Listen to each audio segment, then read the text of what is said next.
बच्चों, कैसे हैं आप सभी। आज यहाँ पर मैं क्लास 11 का बिजनेस स्टडीज सब्जेक्ट लेकर आई हूँ, जिसका chapter 2 form of business organisation में स्टार्ट करने वाली हूँ। इसको मैं टॉपिक वाइज लेकर आऊँगी, क्योंकि यदि मैं एक ही वीडियो में सब डाल दूँगी तो वीडियो काफ़ी लेंदी हो जाएगा। आज का मेरा वीडियो बना है सोल प्रोप्राइटरशिप पे। ठीक है ना बच्चों, आप मेरा ये वीडियो लास्ट तक देखें। लेकिन उससे पहले मैं हूं पूजा मेहता और मैं मेरे YouTube चैनल स्टडीनेटिक में आप सभी स्टूडेंट्स का वेलकम करती हूं। स्टूडेंट्स, अभी तक यदि आपने मेरे चैनल को सब्सक्राइब नहीं किया है तो प्लीज़ सब्सक्राइब करें, लाइक करें, कमेंट करें। किसी भी तरह का कोई डाउट हो तो पूछें मुझसे और जिसका जवाब मैं ज़रूर आपको दूंगी स्टूडेंट्स। तो स्टूडेंट्स, स्टार्ट करते हैं chapter 2 form of business organisation, sole proprietorship. Okay बच्चों, क्या होता है सोल प्रोप्राइटरशिप? जिसमें कोई भी बिजनेस ओन्ड, मैनेज और कंट्रोल सिर्फ एक इंडिविजुअल द्वारा किया जाता है।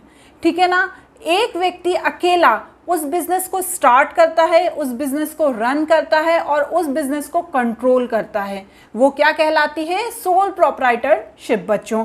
अब जैसे हमारे आसपास के माहौल में हमें कई ऐसे बिजनेस मिल जाएंगे जो सिर्फ एक व्यक्ति द्वारा चलाए जाते हैं, जैसे ब्यूटी पार्लर, हेयर सलून, या आप स्टेशनरी की शॉप पे चले जाइए, वहाँ पर आपको दिखेगा कि एक ही व्यक्ति वो बिज़नेस चला रहा है। किराना शॉप पर चले जाइए, देखेंगे आपकी एक इंडिविजुअल व्यक्ति वो बिज़नेस चला रहा है।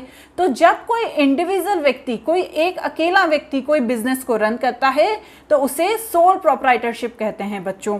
साथ ही साथ इसके कुछ फीचर्स होते हैं जो बहुत ज़्यादा इंपॉर्टेंट होते हैं, जैसे फॉर्मेशन एंड क्लोजर। क्या होता है फॉर्मेशन एंड क्लोजर? इसके लिए क्या होता है, जैसे कोई को कुछ बिजनेस स्टार्ट करना है, छोटी सी उसको अपनी किराना की शॉप खोलनी है, तो इसके लिए उसे कहीं जाकर कुछ परमिशन नहीं लेनी पड़ती। बिल्कुल नॉर्मली अपनी शॉप खरीद कर या रेंट पर लेकर वो किराना की शॉप हो या स्टेशनरी की शॉप हो खोल सकता है। किसी तरह का कोई गवर्नमेंट उसमें बाउंडेशन नहीं लगाती।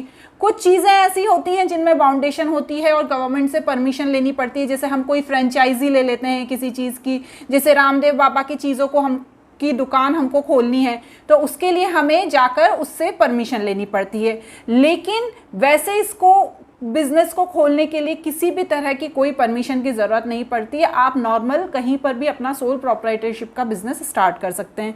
लायबिलिटी, ठीक है ना, जो सोल प्रोप्राइटर होता है उसकी अनलिमिटेड लायबिलिटी होती है। मतलब ऐसा नहीं है कि उसने एक बार शॉप खोल ली और काम ख़त्म हो गया।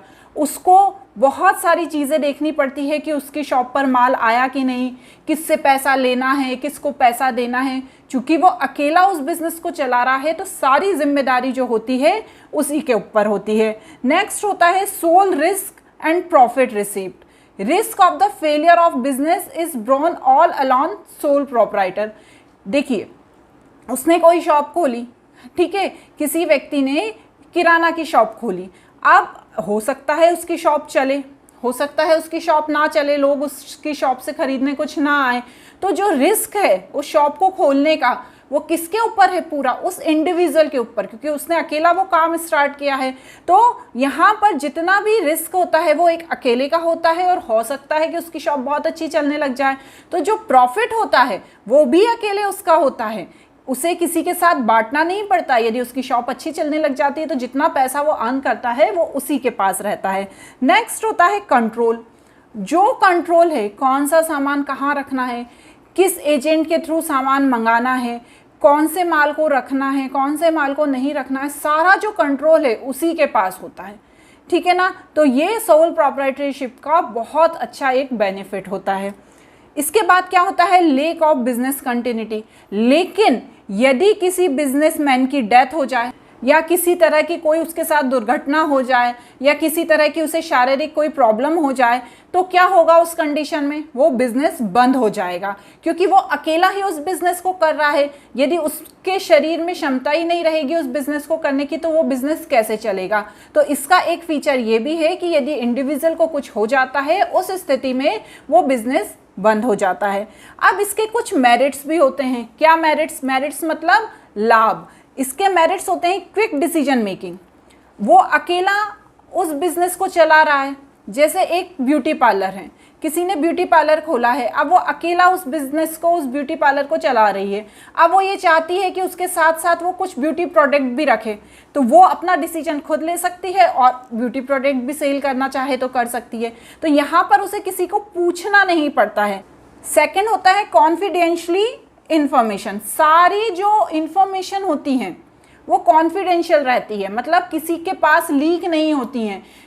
कितने का सामान उसने खरीदा है और वो कितने में बेच रहा है, ये सिर्फ उसी को पता होता है। यदि कोई और उसके साथ बिजनेस कर रहा होता, वो कहता यार तुम तो इतना सामान इतने का है, तुम इतने में बेच रहे हो, तुम्हारी बात तो ये मैं दूसरे दुकानदार को जाके बता दूंगा। लेकिन वो अकेला उस चीज़ को खरीद रहा है और अपनी किराना शॉप पर बेच रहा है, तो जितनी भी इंफॉर्मेशन है वो कॉन्फिडेंशियल रहेगी। नेक्स्ट होता है डायरेक्ट इंसेंटिव। डायरेक्ट इंसेंटिव में क्या होता है, जितना भी उसको पैसा मिलता है वो डायरेक्ट उसको मिलता है। मतलब यदि प्रॉफिट हो रहा है तो इंडिविजुअल उसका है, यदि किसी तरह से उसे कोई ब्रोकरेज मिल रहा है तो वो भी उसका है। तो सारा जो इंसेंटिव है डायरेक्टली एक इंडिविजुअल को ही मिलता है। नेक्स्ट होता है सेंस ऑफ अकम्प्लिशमेंट। मीन्स यदि उसे लगता है कि उसका बिजनेस सफलता की ओर आगे बढ़ रहा है तो वो उसमें और पैसा लगा सकता है, ये उसके ऊपर डिपेंड है। उसके पास सेंस होता है ये चीज़ को देखने का कि उसका बिजनेस कहाँ जा रहा है। उसे यदि उसमें और पैसा लगाना है तो वो बिना किसी से पूछे अपना और पैसा लगा सकता है। तो यहाँ पर ये पॉइंट ये बताता है हमको कि सेंस ऑफ अकम्प्लिशमेंट, जिसमें वो अपनी सफलता के लिए, आगे बढ़ने के लिए उसमें चाहे तो और पैसा लगाकर उसे और बड़ा बना सकता है, उसे किसी से पूछने की कोई ज़रूरत नहीं होती है। नेक्स्ट होता है age of formation and closure. अब इसमें क्या होता है, जब वो चाहे किसी भी रूप में अपनी शॉप में फॉर्मेशन कर सकता है। यदि उसने एक चीज़ की शॉप खोली है, वो साथ में उसके साथ दूसरी चीज़ की भी शॉप खोल सकता है। यदि उसे लगता है कि उसकी शॉप अच्छी नहीं चल रही है तो वो शॉप को बंद भी कर सकता है। उसे लगता है यदि नुकसान हो रहा है, मतलब सारी जो लायबिलिटी होती है वो सब इंडिविजुअल के ऊपर होती है। सारे काम उसे अकेले करना होते हैं, उसे किसी से पूछना नहीं होता है बच्चों। अब इसके नेक्स्ट कुछ लिमिटेशन भी होती है। सोल प्रोप्राइटरशिप मैडम बहुत अच्छा है, बहुत अच्छा है, बहुत अच्छा है, पर ऐसा नहीं है। कुछ लिमिटेशंस भी हैं, जैसे लिमिटेड रिसोर्सेज।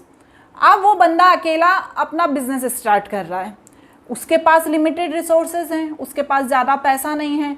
इतना ही पैसा है कि वो थोड़ी सी ही चीज़ें अपनी शॉप में रख सकता है, ठीक है ना। तो उसके जो रिसोर्सेज हैं वो बहुत लिमिटेड हो गए, उसके पास ज़्यादा पैसा नहीं है, वो किसी से ले नहीं सकता। नेक्स्ट क्या है, limited life of business concern. जो बिज़नेस की लाइफ होती है वो बहुत कम हो सकती है, क्योंकि हो सकता है कि उसका बिज़नेस अच्छा रन नहीं करे तो वो बिज़नेस को बंद कर दे, ये भी एक लिमिटेशन हो गया इसका। नेक्स्ट होता है unlimited liability.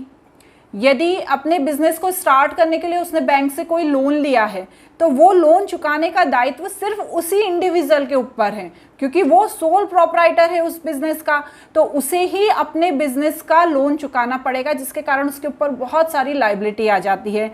Limited managerial activity. अब एक व्यक्ति है, अकेला काम करे जा रहा है, तो जो वो उसकी एबिलिटी है काम करने की वो कभी कभी कम हो जाती है, क्योंकि क्या होता है वो कुछ नया सीख ही नहीं पाता है। एक बार उसने कोई बिजनेस स्टार्ट किया तो उसी बिजनेस में लगा हुआ है, कुछ नया नहीं सीख पाया, तो जो मैनेजेरियल एबिलिटी है वो भी कम हो जाती है। बच्चों घर पर रहिए, सेफ रहिए, तब तक के लिए गुड बाय बच्चों।